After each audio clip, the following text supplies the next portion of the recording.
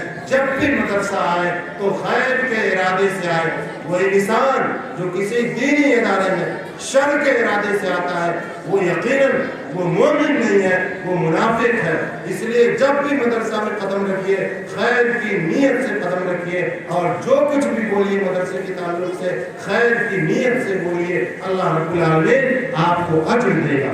مدرسے میں تعاون بھی پورا کیجیے۔ اور دوسری چیز جو اسکول بنے، ایک اسکول ضرور آپ اپنے علاقے میں بنائیں۔ میں مولانا اکرام الحق صاحب سے کہوں گا بڑا کام آپ کر رہے ہیں، وہ دوسرا کام بھی اپنی آبادی میں کر جائیے۔ اپنے بچوں کے ایمان کی حفاظت کا وہ بھی ایک بڑا صدقہ کا کام ہے، وہ بھی صدقہ جاریہ کا کام ہے۔ اور تیسرا کام یہ کہ آپ سب تیار کیجیے اپنی ٹیم، جس ٹیم کا یہ کام ہو کہ وہ گھوم گھوم کر لوگوں کی غربت کو دور کرے۔ اللہ رب العالمین ہم سب کو کہنے سننے سے زیادہ عمل کی توفیق عطا فرمائے۔ ہم منتظمین کے شکر گزار ہیں کہ انہوں نے ہم سب آپ لوگوں سے ملاقات کا ذریعہ پیدا کیا۔